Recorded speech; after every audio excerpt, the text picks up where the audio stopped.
অবশ্যই বৈষম্য করা হচ্ছে। কেন হচ্ছে? কারণ আমরা তো কষ্ট করতেছি। আমরা অবশ্যই বৈষম্য। আপনার মানে এর কোনো ডাউট আছে, সন্দেহ আছে বৈষম্য কিনা? আচ্ছা, সরকারকে একটাই মেসেজ দেওয়া, সেটা হলো যে আমাদের দেশে তো আসলে মেধার মূল্যায়ন হয় না। হ্যাঁ, এটা তো একটা দেশকে, একটা জাতি কখনোই উপরে উঠতে পারে না সে যদি তার মেধাকে মূল্যায়ন করতে না পারে। আপনি দেখবেন যে মানে আমাদের দেশে মানে আমি কাউকে ছোট করছি না, যে মানুষ নানাভাবে নানা টাকা পয়সা কামায়, অনেক কিছু করে ফেলতেছে, কিন্তু আমরা এখানে যারা ট্রেনিং ডক্টর আছি, আমরা কিন্তু অনেক কষ্ট করি। শুধু যে হসপিটালে সার্ভিস দিচ্ছি সেটা না, আমরা পড়াশোনা করি, আমরা ডিউটি করি, ইভিনিং মর্নিং নাইট করি।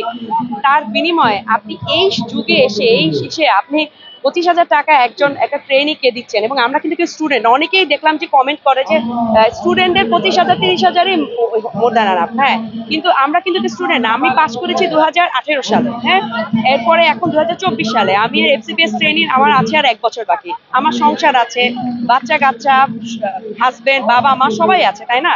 তো এই যুগে এসে এরকম সার্ভিস দিয়ে আপনি মানে এটা তো আমার দেশকে ছোট করা। আমার কাছে সরকারের এটাই আবেদন, আমাদের এটাই বলার আছে যে মেধার মূল্যায়নটা যদি না করা হয় তাহলে একটা জাতি কিন্তু ধ্বংস হয়ে যাবে। অবশ্যই বৈষম্য। আপনার মানে এর কোনো ডাউট আছে, সন্দেহ আছে বৈষম্য কিনা? অনেক কষ্ট করে পড়াশোনা করতে হয়। পড়াশোনা করে তারপরে একটা পোস্ট গ্রাজুয়েশনের চান্স পাওয়া চারটিখানি কথা না। এটার জন্য অনেক পরিশ্রম করতে হয়, এবং সবার ফ্যামিলি আছে, ফ্যামিলিতে বাচ্চা কাচ্চা আছে, তাদেরকে সময় দিতে হয়। হসপিটালে আমরা 9টা থেকে 5টা পর্যন্ত কাজ করি।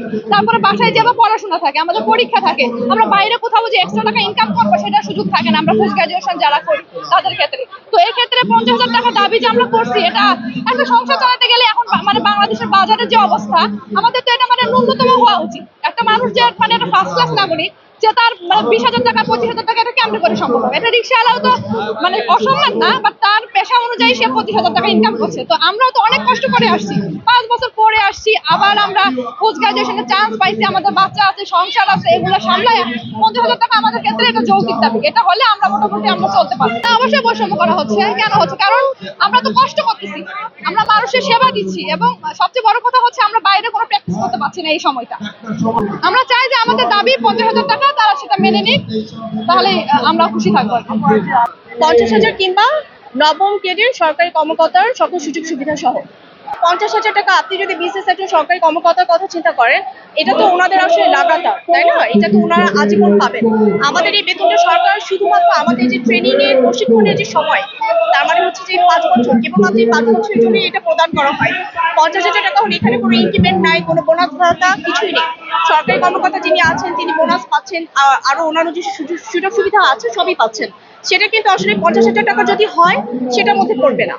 আমরা বলেছি 50,000 কিংবা একজন নবম গ্রেডের সরকারি কর্মকর্তা যে বেতনটা পাচ্ছেন সকল সুযোগ সুবিধা সহ, সেটা দিলেও আমাদের দাবি আমরা মেনে নিব, কোনো অসুবিধা নেই। হ্যাঁ, এটা 50,000 টাকা যদি আপনি বলেন, 50,000 টাকা কেবলমাত্র 5 বছরের জন্য, এবং সেখানে কিন্তু আপনার মানে একজন সরকারি কর্মকর্তা যে সুযোগ সুবিধাগুলো পাচ্ছেন আলাদা করে কোনো কিছু এটার ভিতরে ইনক্লুডেড না, সবকিছু মিলাই এটাকে রাউন্ড আপ করে আমরা 50,000 বলেছি।